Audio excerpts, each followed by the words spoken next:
from the beach side. I just woke up and I haven't even had my glass of water because I thought game is strong. The beach entrance is just up there in a little spot. And I faced my tent so that I could see the sunrise. I went to bed quite late, so I didn't actually get up to see the sunrise, but it was there. My thought process as soon as I woke up was just going wild, and I wanted to talk about a couple of things associated with contributionism and unity. So we live in a world now where people aren't connecting, I've talked about this many times, that I'm about connection, and we are in a world where we're disconnecting, we are not helping one another, we aren't contributing, we aren't able to express our natural given talents because we are contributing in a way that makes sense to contribute to what society's told us to, in a way that involves money as a trading system. So an example of yesterday of what I'm trying to get to. So I got to the campsite, and about 30 minutes later these ladies came, these elderly ladies, in their camper van, and they got stuck in the sand, came over and asked me for a tow out. So I had no idea how to get them out of this rut. It was like I wouldn't have even fit my car in the back of them there because they kind of came in on an angle and turned. And so I was trying to dig them out, and then I got my tow rope just to, for future. And then I went and asked another guy on the other side of the camp, him and his wife, if they could come and help. So he went and got his shovel and was trying to come and help me dig out. So, teamwork, both of us got in and, did it together.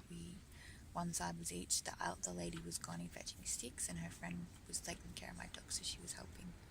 We all contributed, and it took probably an hour, and then we decided that we fucked up and none of us could work out how to get her out without a bigger car. So then we realised she had to call RCQV, whatever she got, and they came and helped her out. And so the friend come over to me later on, as I was sweating, I was working my ass up, and I cut my feet open and everything, and her friend come over, so she was an Italian, German Italian, and she was like, what do you eat, and I was like, oh, she's gonna make me dinner. So she's like, asked what I ate, and I said, I'm vegetarian. So she's like, okay. She said, you come over at 7:30. So at 7:30 they come and they told me to come over. It made me the best dinner ever. It was even gluten-free pasta. And it was like, oh, it was amazing. So my contribution led to their contribution, which was a trade. For me, someone making me dinner is like, I love that. And Sophie even got some, and then they even gave me dessert, which was fruits, and I love that. And so my time, an hour, was given out of just wanting to help, and someone asked me for help, I helped them out. I didn't even know what I was doing. I was just trying to help. And using a side of my brain that I wouldn't normally in a situation, because we were all trying to work out what the best way around it was, the best solution. That initially was my best solution, was to say, call RACQ if you have it, because, I didn't know what the fuck I was doing. But we always try first. We always try. Attempt. And I don't know if anyone's ever familiar with Ubuntu, which is basically unifying of a collaboration of human skill and human contribution. So that contributionism, so that we all can offer something, even if you don't think you have something to offer, you do. And in the way it works is it's like a trading system or contributionism collab so that everyone contributes to an equal society where people can grow and do what they need to do and experience what they need to experience without having to take away their freedom. So I know there's words like team where people say there's no I in team. Well, that's only you giving a small portion of yourself for a total overall result. Contributionism or unify, family, significance, magnify, all of these words have I in them, which require your specific skill or your specific response to something, and it needs you as a whole to complete or to hold significance. So signify is in I. It's all of these words and all of these symbols and understandings need an I and a person to take that charge as a leader of themselves. So as yourself, you need to be able to know your ground, know who you are, know where you stand, and not just let being involved in a team tell you what you're supposed to be doing, because you need to lead yourself to yourself's victory. So guys, this is just what I was thinking about, and it's so easy without thought. It was thoughtless of me to do that, and as a kind gesture, kindness, these words all have I in them,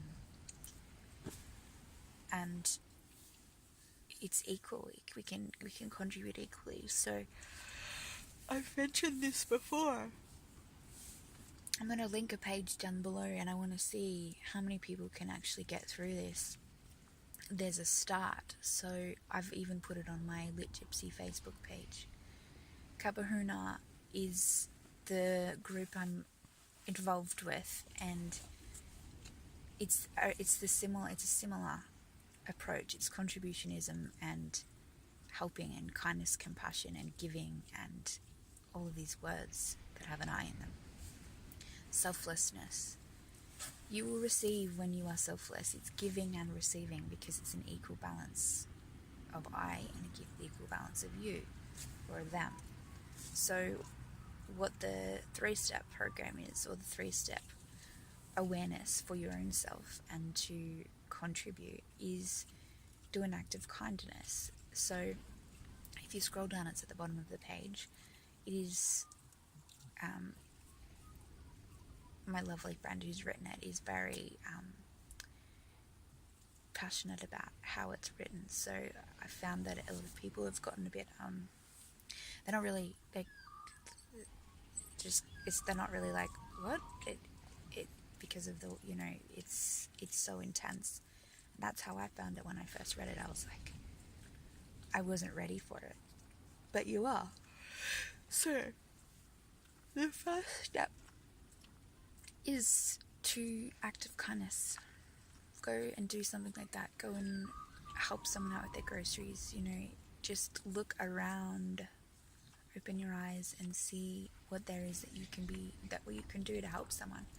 If you ask or you say, I'm going to help someone today, it's probably going to happen. You're probably going to see something that you need. So you've got to be aware. Your awareness has to shift from within to external,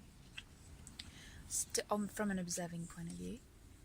And by doing that, you are shifting your vibration so that you are able to understand and hear and see people for what is needed in the world.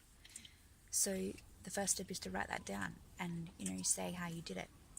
The next step is to really find what your dream is. What are you actually dreaming about? And I think this is where people are getting stuck, because a lot of us are closed off. We don't know what our dreams are. What is your skill? If you're a leader, if you lead people, if you're a team member, but you are the one that does all the work, you're a leader.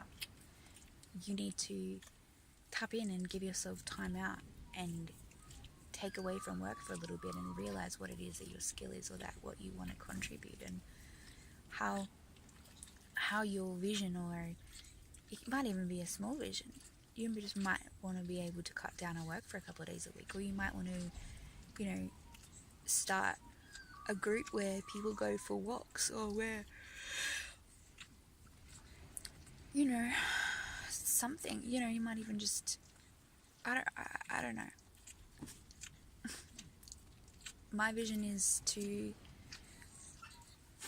spread this awareness to people, to help people see what it is. I say make because I used to be very forceful in this approach, to help people see what the world is supposed to be and how good they're supposed to feel, and that all our cell memories are storing every trauma that we've had. And I want to raise that awareness to people, and I want to raise that so that I can help them in future as to how I'm going to be trained. So, and just how simple things can be, and not to be reactive and not to be over involved in a society that is only teaching you how to be selfish.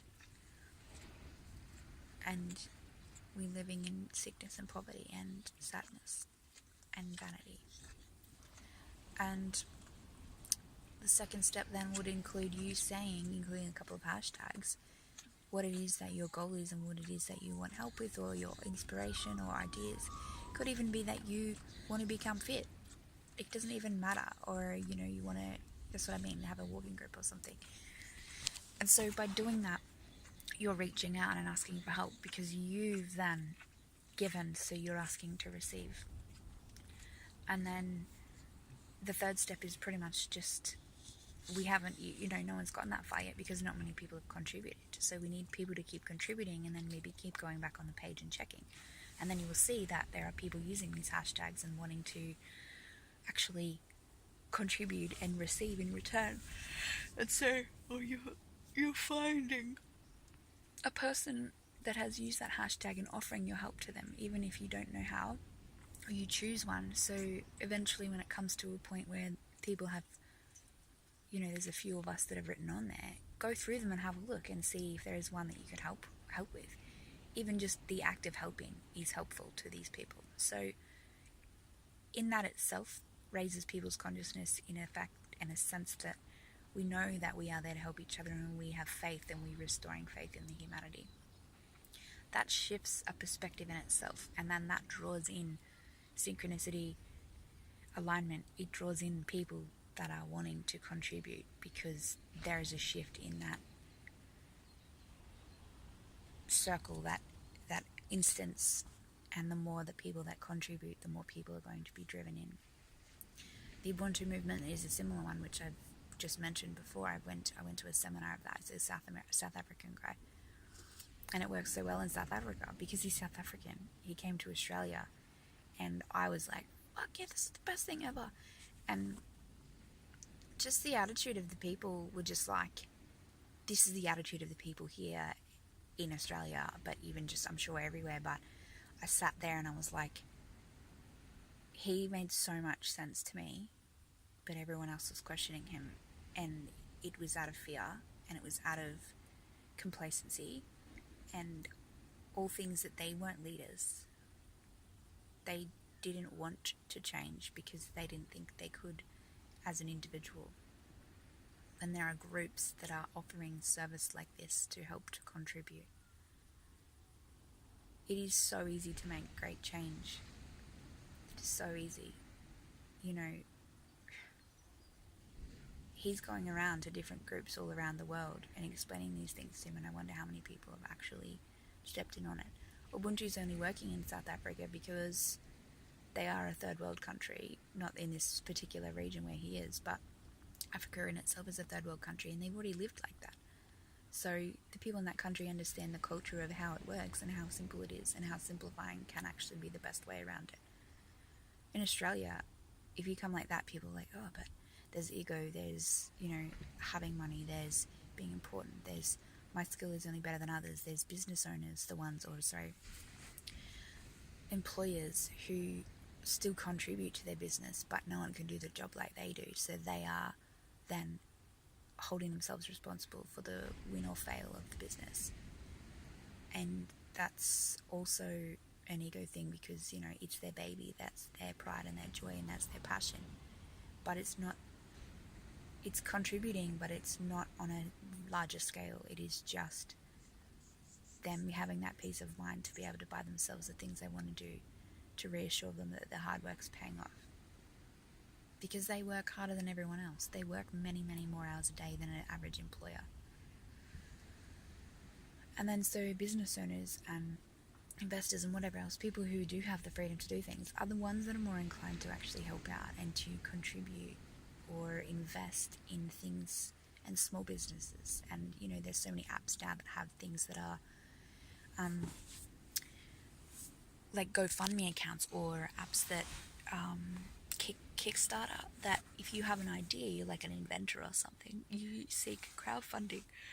And that is for a lot of large investors go and do that because they, you know, have the time and the money to burn to be able to contribute and to actually have, you know, they'll offer that service or that thing to that person for their contribution.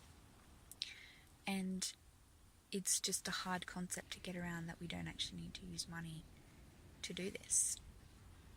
And obviously it will in the beginnings and the start point, but eventually people are going to, like, it's, you know, there's a tribe of members or groupsmen that want to live off grid, and that can be done and achieved in an Ubuntu or a Kapuhuna tribe. Like, it's just not that we're removing ourselves from humanity, it's just in order for that to be done, it has to be a sustainable, resourceful environment where we are self-sustainable in that aspect. And you can do it online. It doesn't have to be in a physical, literal sense. Whereas the Ubuntu does that. They trade themselves off to towns around at the cheapest cost, and then therefore the towns around obviously would only want to be buying within that region because they know how cheap they can get it. And then eventually they'll see that you only have to contribute a small amount of your time in order to receive. And when you're not working, you've got a lot of hours in the day. So it's hard for me to keep explaining. I'm not the best with trying to convince people that money is just a system, but think about it. Think about what it is in the world that you would like to see happen and what your attachment is to money, because think about all the things that make you happy, and do they involve money? And if they do, you got your priorities wrong. Thanks for watching. This was a long video.